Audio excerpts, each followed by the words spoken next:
After 3 years nga pagtatrabaho ko dito sa Taiwan ay ngayon ay magbabakasyon nga ako. Kaso 2 weeks lang yung binigay. Before nga ako nagbakasyon, nagpunta ako ng Miko Kaohsiung para magkuha ng OEC. Kakatapos lang ng kontrata ko, kailangan ko ng verified contract din. 2 thumbs up nitong aming broker dito sa Taiwan, no? Napaka-maasikaso niya. Parang nasulit ko yung bayad ng broker kada sahod. Kasi mabait man sila at maasikaso. Kaso medyo kinabahan ako kasi sabi mag-download din ako ng e-gob para makuha ko yung travel pass. Kaso sa travel pass na yun, na verified contract pound talaga yung nakalagay kahit verified din contract ko. Nagpa-send na lang ako ng kopya ng aking verified contract. Ewan ko kung pagbalik ko magka-problema ba ako o hindi nito. Pero ganun pa man ay tutuloy na ako sa aking pagbabakasyon. Hinatid pala ako nito ni Madam Ling sa airport. Dumaan niya kami dito sa kiluhan. Kinilo ko tong aking mga dala. Dapat ang hand carry ay nasa 7 kilos. Tapos sa paano naman na to aking bagahe? Lumagpas naman ng 30. Dapat 20 lang kasi 20 lang yung nasa ticket ko. So no choice ako kundi iiwan tong ibang mga gamit ko tulad ng tools. Mabigat itong tools. Medyo gusto ko pa talagang iposlit itong tools kasi gusto ko talagang mag-ayos pagdating ng probinsya. Ang dami kong pinaplano na aayusin doon. Pag kilo ko ulit, lagpas pa rin. Kaya kumuha na naman ako ng chocolate at iniwan ko na naman. Tapos kinilo ko ulit, lagpas pa rin pero bahala na. Parang piki talaga tong kiluhan dito. 22 kilos pa rin kahit ang gaan-gaan na ng malita ko. Hinayaan ko na yung 22 kilos. Oy, kasi baka i-consider lang ng airlines, no? Kasi 2 kilos lang man yung sobra. Pumasok na nga ako dito at nag-check-in na. Guess what? Nagbayad ako ng 1.7 para sa 2 kilos na excess ng aking bagahe. Kaya kayo guys, kung mayroon kayong excess ay yung luggage talaga ay isakto nyo talaga yan kung ano yung nasa ticket ninyo. Pwede nyo yung iposlit sa hand carry pero ako mahihain man ako kaya hindi ko na ginawa. Pumasok na nga ako sa aeroplano, no? Sa pagkakataong ito hindi ko alam yung feeling guys. Parang gusto kong salubungin ng pamilya ko, ng mama ko, ng papa ko. Tulad ng ibang mga OFW na umuwi na mayroong excited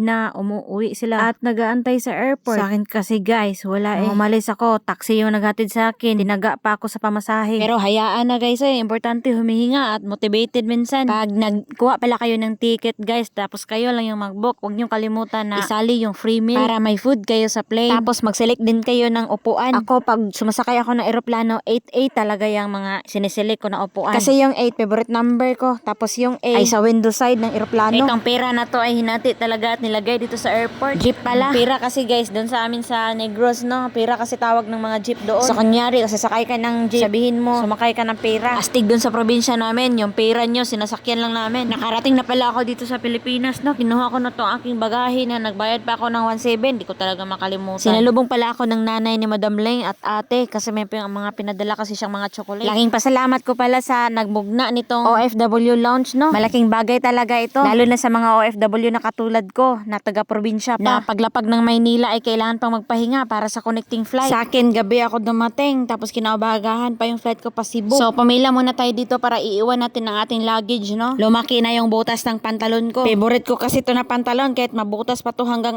isusuot ko pa rin to. Dito, ihanda natin ang ating OEC. Yan kasi yung hinihingi nila, tapos bigyan tayo ng number, tapos pwede na tayong pumasok dito sa OFW lounge. Tama naman to sila kasi kung hindi natin iwan yung malita natin, mapuno itong lounge ng mga malita. Tapos safety din kasi meron man nagbabantay doon, di man makukuha yun pag walang number. Pagpasok natin dito, mag-register muna tayo dito. Shoutout nila nito kay ma'am at kay sir. Very approachable din sila. May nakasulat pala, strictly OFW only. So bawal, no? Pag OFW tayo pero sa Pilipinas lang tayo nagtatrabaho, bawal yun. Pagkatapos nating mag-register, no, pwede na tayong pumasok dito at mag-enjoy sa mga pagkain dito. Itong lugaw na to ay hindi to ordinaryong lugaw talaga kasi nasarapan talaga ako sa lugaw. Nakatatlong balik ako dyan. Meron din tayong mga tinapay dito. Libre yung kukunin. Basta ubusin din ha. Ewan ko kung pwede mag-take out dito pero ako hindi na ako nag-take out. Ay mahiya naman ako. Basta lahat ng pagkain na nandito na nakikita ninyo sa loob ng OFW lounge ay libre. Huwag nyo lang talagang i-take out at ipasalubong sa iyong mga pamilya. Grabe naman, bililin tayong chocolate para pasalubong. Oy. Masyadong madaming issue yung bansang Pilipinas ngayon pero itong OFW lounge ay na-appreciate ko talaga. Kasi dati kada uwi ko ay sa airport ako natutulog. Naglalatag ng banig kit saan. Pagkatapos nga natin kumain ay meron din ditong tagahugas. Ito si kuya na naging kaibigan ko, kumuha agad siya ng kape. At meron ding mga juice dito at yung juice naman ang tinira ko talaga. Itong orange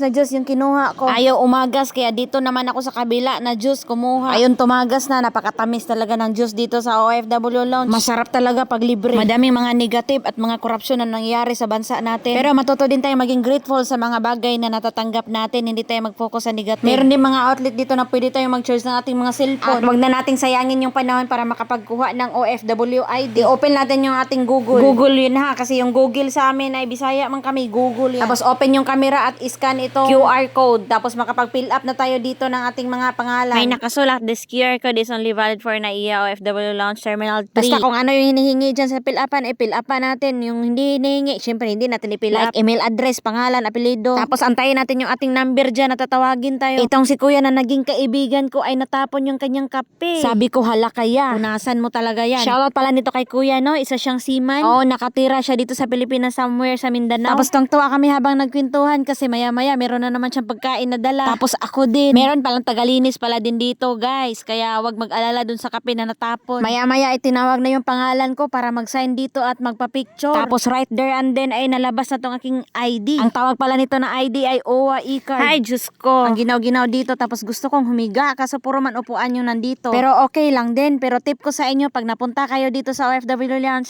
nabulol na ako. Basta piliin nyo tong upuan dito banda sa may gilid kasi malaki siya. Pwede mong ibaloktot yung iyong katawan at matulog. Yung upuan kasi sa may bandang gitna ay medyo maliliit. Pero okay lang din. At least may upuan, diba? Kaya kahit medyo nakakawili yung kwentuhan namin ni kuya kanina, iniwan ko siya doon sa aming inuupuan at lumipat ako sa may gilid. Guys, lesson learned.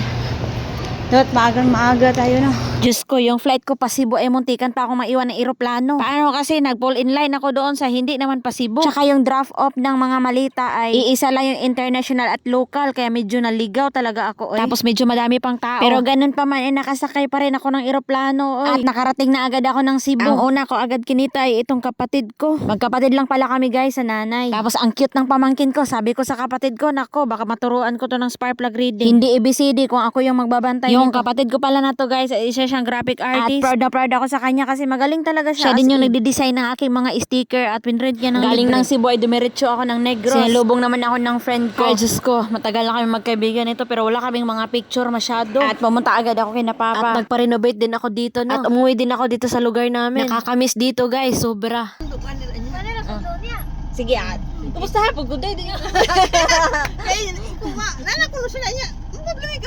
Si Auntie Chuna pala to guys, no? Maalala ko sila yung tinatakbuhan namin pag naghihirap kami dito. Lalo na yung nawala na yung mga magulang ko. Nagsimba din ako sa Simala, sa Cebu. Binisita ko din tong motor ko na iniwan ko kay Kim. Naalala niyo yung post ko dati na gusto kong tumira sa malayong lugar na walang nakakilala sa akin? Tinotoo ko to guys. Bumili ako ng lupa sa malayong lugar, no? Pero si Palay lang pala. Negros Island pa din. Shoutout pala din to kay Ate Bibing at kay Kim na nag-alala talaga. Kaya hinatid nila ako dito. At chinek yung lugar na paglilipatan ko. At salamat kay Sir Don Di Jose pala at kay Ma'am Shirley na pinagbilhan ko ng lupa. Salamat po sa inyo sir. Laking pasalamat ko sa Panginoon na kayo yung nalapitan ko dito sa Sipalay. Mahina ako sa decision making guys. Pero itong decision na to, paninindigan ko talaga to. Pero bakit si Palay? Ang tanging dahilan ko ay itong mga sasakyan ko kasi. Kung wala lang tong mga sasakyan ko na sira-sira, siguro mas malayong lugar pa yung pipiliin ko. Siguro doon sa bundok ng Sierra Madre siguro. Kaso hindi pwede kasi kailangan kong itulak sila sa lugar na paglilipatan ko. Binisita ko din tong motor na ginawa ko, no? Yung si Rusical. Hindi na siya masyado nagagamit ng friend ko. May nasira kasi to, tapos ayaw naman niya ipagalaw sa ibang mekaniko, kaya ayun, natambak na yung motor. At nakapag-decide kaming dalawa na ipatato namin tong motor. Salamat pala kay Sir John Ray Panalig. No? Kuha niya yung detalye ng aming tattoo. Siya yung aming tattoo artist. First na tattoo ko to guys, kaya medyo kinabahan ako ng maraming beses. Hindi naman pala masakit, para lang kagat ng dinosaur. Pagkatapos kami magpatato, no, nag-inuman kami. Sa sobrang kalasingan ko talaga kasi 1-on-1 kami nag-inuman. Wala na akong malala guys, at hanggang nakauwi na ako dito sa Taiwan. By the way guys, kung mapasyal kayo sa lugar namin, inaanyayahan ko kayong magpunta dito sa Monbis, no, mag-try sa restaurant ng kaibigan ko. Wala hindi ko na kasi siya maaya ng madalian sa gala. Kasi may business na siya. Actually, family business nila to, pero siya kasi yung nagmanage. Kaya boss amo, madam na siya. So ngayon na uwi ko, instead ayain ko siyang gumala, tumulong na lang ako sa kusina niya at naghugas ng pinggan. Must try pala yung sisig nila dito, no? Masarap. Ang address ito ay Pipingamo Street, no? Poblacion, Bayawan City. Meron din sila doon sa may bazaar. Doon sa may Boulevard. Open sila from 4 p.m. to midnight. Pero itong main store, open from 8 a.m. to 8 p.m. Nag-o-offer din sila ng cake and pastries. Nag-customize din sila ng cake kahit sa anong okasyon ng inyong buhay. Day sari, hour sari, mansari, kahit ano pa yung anniversary. Pwede rin kayong umorder ng food packs.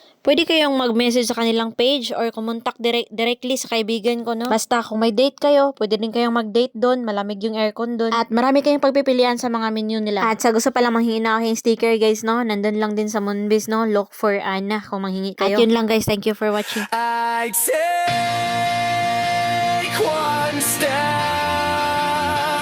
away, then I find myself coming back to